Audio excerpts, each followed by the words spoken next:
दोस्तों, छत्तीसगढ़ में CM deputy CM बनने के बाद विष्णु सरकार एक्शन में आ चुकी है और घोषणा पत्र में किए गए वायदे को पूरा करने के आदेश भी दे दिए गए हैं। इसी महत्वपूर्ण मुद्दे के बारे में हम इस वीडियो के अंदर बात करेंगे कि आखिर सरकार 100 दिनों में कौन कौन से वादे को पूरा कर सकती है और वास्तव में प्रदेश के अलग अलग वर्गों की मुख्य मांगे क्या क्या है। नमस्कार दोस्तों, मैं हूं आपका दोस्त लोकेश साहू और आप देख रहे हैं लोकेश छत्तीसगढ़िया यूट्यूब चैनल। आप सभी साथियों का हमारे इस चैनल पर बहुत बहुत स्वागत है। दोस्तों, जैसे कि आप सभी साथियों को पता होगा कि छत्तीसगढ़ में सत्ता परिवर्तन हो चुका है। इसी परिवर्तन के लिए प्रदेश की जनता ने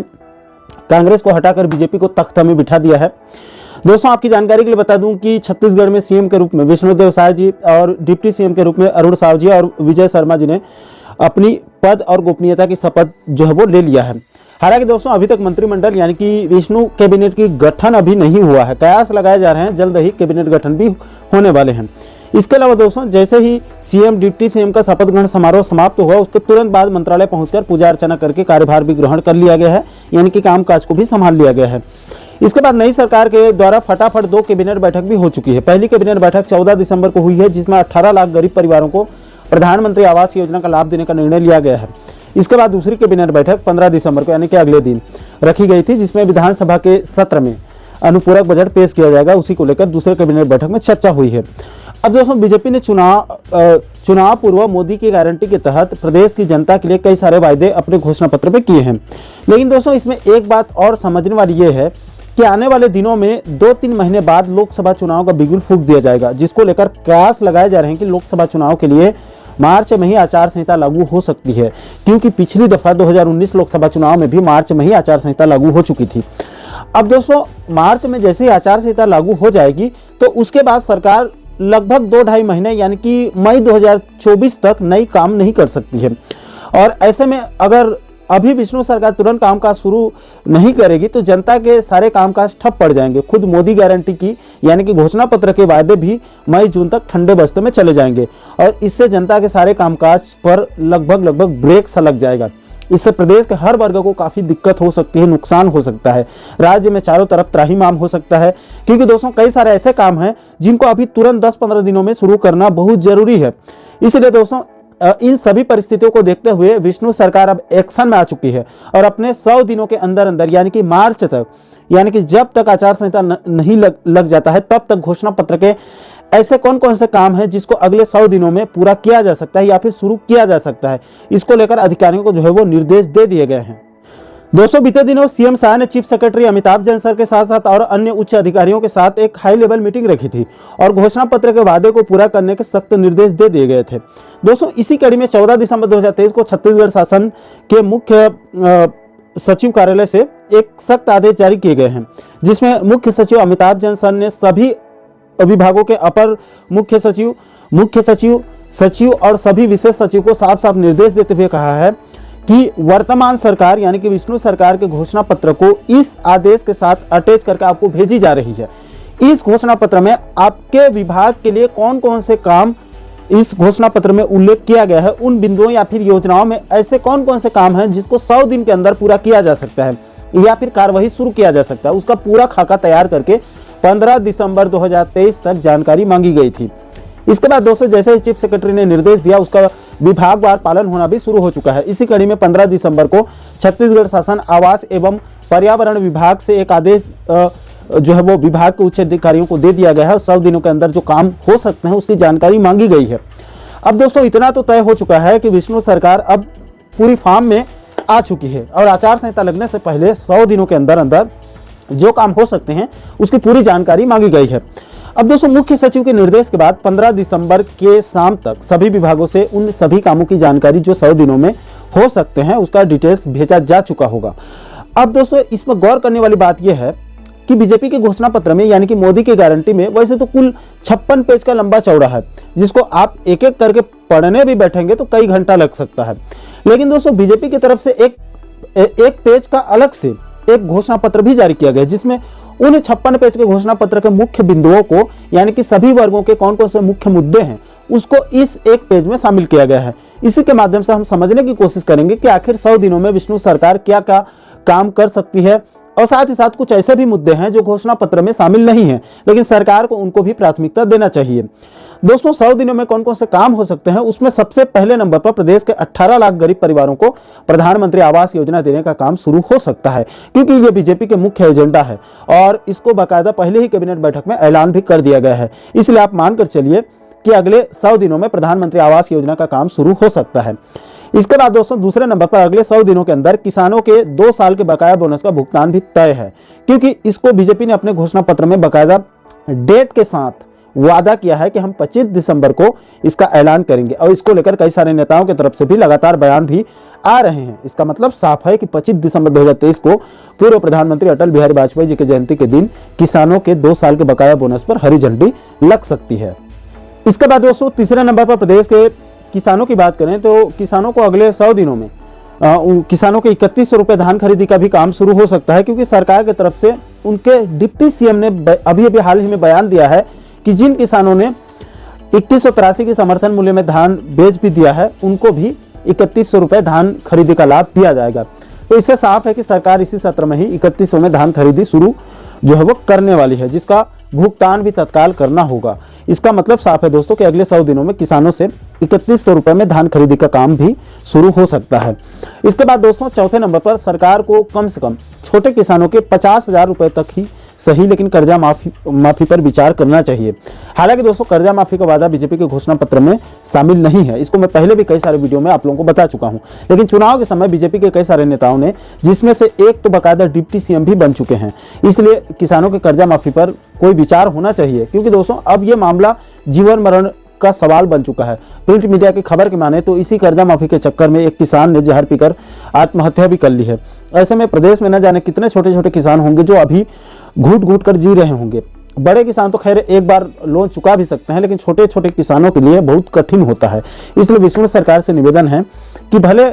आपने अपने घोषणा पत्र में किसानों के कर्जा माफी का कोई उल्लेख नहीं किया है, कोई वायदा नहीं किया है, फिर भी आपको किसानों की पीड़ा को सुननी चाहिए और एक बार एक लिमिट तक किसानों के कर्जा माफी पर विचार करना चाहिए। क्योंकि दोस्तों ऐसा कोई नियम नहीं है कि सरकार जो वादे अपने घोषणा पत्र में लिखा है उसी काम को वो करेगा, जो काम का जिक्र घोषणा पत्र में नहीं है उसकी तरफ देखेगा भी नहीं, ऐसा कोई नियम नहीं है। अगर दोस्तों सरकार चलाने का यही पैमाना है तो पार्टी ने अपने घोषणा पत्र में ये तो कहीं पर नहीं लिखा होगा कि नदी में बाढ़ आने से जितने घर प्रभावित होंगे हम उनकी मदद करेंगे, लेकिन फिर भी नदी किनारे किसी गांव में बाढ़ आ जाती है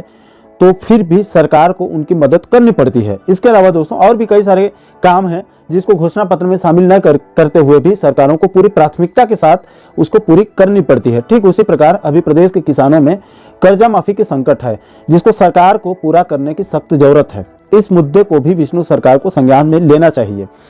इसके बाद दोस्तों 5वें नंबर पर प्रदेश के कर्मचारियों की बात करें, खास करके नियमित कर्मचारियों की, तो सरकार ने नियमित कर्मचारियों को डीए और उसका एरियर्स देने का जो है वो वादा अपने घोषणा पत्र में प्रमुखता के साथ किया है।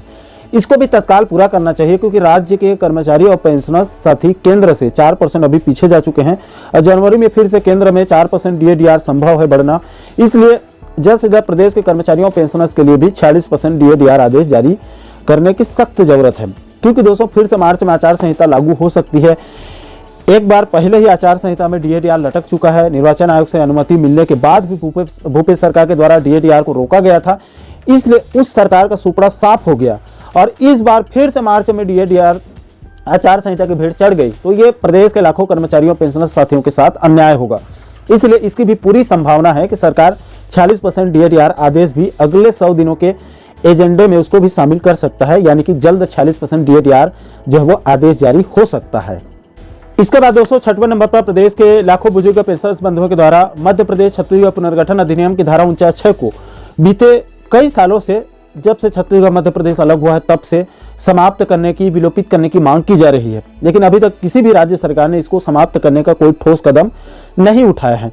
क्योंकि दोस्तों पेंशनर संगठनों के द्वारा बताया जाता है कि धारा 49(6) को विलोपित करने के लिए छत्तीसगढ़ और मध्य प्रदेश दोनों राज्यों की विधानसभा में पहले इसको पारित कराना होगा, उसके बाद इसको केंद्र सरकार लोकसभा में पारित करके इस अधिनियम को जड़ से समाप्त कर सकती है। इसलिए दोस्तों अभी सीजीएमपी के साथ साथ केंद्र में भी बीजेपी की सरकार है, ऐसे में अभी अच्छा अवसर है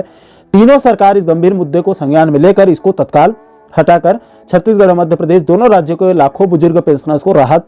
दे सकते हैं। और वैसे भी आज 17 दिसंबर को पेंशनर्स दिवस भी है, इसलिए आप सभी दर्शकों को पेंशनर्स दिवस की ढेर सारी शुभकामनाएं भी हैं। हालांकि दोस्तों मैं ये भी साफ कर दूं कि बीजेपी के घोषणा पत्र में पेंशनर्स के लिए भी कोई वादा नहीं किया है, लेकिन धारा 49 एक ऐसा गंभीर मुद्दा है जिसको हटाने के लिए सरकार को 1 रुपया भी खर्च करने की जरूरत नहीं है, यानी कि इसके लिए बजट की कोई जरूरत नहीं है। यह नॉन बजटेड मुद्दा है,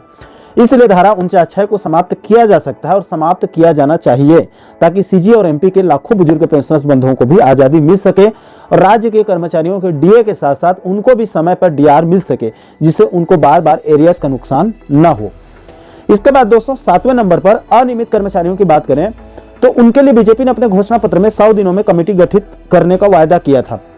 तो यह तो तय है कि सरकार अगले 100 दिनों के अंदर अंदर प्रदेश के सभी विभागों के अनियमित कर्मचारियों के लिए कमेटी गठित कर सकती है। इसके बाद दोस्तों 8वें नंबर पर प्रदेश के बेरोजगार युवाओं की बात करें तो विष्णु सरकार अपने घोषणा पत्र में 57,000 शिक्षक भर्ती का वादा किया है। सरकार चाहे तो आचार संहिता लगने से पहले नई शिक्षक भर्ती का विज्ञापन जारी कर सकती है, भले बाद में लोकसभा चुनाव के बाद वो बाकी के प्रक्रिया और ज्वाइनिंग वगैरह भी दे सकती है। इसके अलावा और भी अन्य विभागों में जहां जहां पर पद रिक्त हैं उन रिक्त पदों पर भी अभी विज्ञापन जारी किया जा सकता है, भले बाद में उनका जो ज्वाइनिंग की प्रक्रिया है वो सरकार कर सकती है। सरकार चाहे तो ये बिल्कुल संभव है। इसके बाद दोस्तों 9वें नंबर पर प्रदेश के 50% आबादी यानी कि महिला वर्ग की बात करें तो उनके लिए बीजेपी ने अपने घोषणा पत्र में महिलाओं को 500 रुपए में गैस सिलेंडर देने और महतारी वंदन योजना के तहत प्रत्येक विवाहित महिलाओं को प्रति महीना 1,000 रुपए यानी कि साल में 12,000 देने का वादा किया है। हालांकि दोस्तों ईमानदारी से देखा जाए तो इसका भी वही हाल होगा जो मध्य प्रदेश में लाडली बहना योजना या फिर छत्तीसगढ़ में बेरोजगारी भत्ता योजना का हाल हुआ था। उसको भी लास्ट में चुनाव के समय वोट खींचने के लिए उसको लागू किया गया था। ठीक इसी प्रकार इस महतारी वंदन योजना को भी विष्णु सरकार अंतिम सालों में लागू कर सकती है, इसकी ज्यादा चांसेस दिख रही है। इसके अलावा दोस्तों छत्तीसगढ़ बीजेपी के घोषणा पत्र में यानी कि मोदी की गारंटी में वैसे तो 56 पेज में इतने सारे वादे किए गए हैं जिसको मैं एक एक करके सिर्फ पढ़ने भी लगूंगा सरसरीवार एक एक करके तो वीडियो 2-3 घंटा का लंबा जो है वो बन जाएगा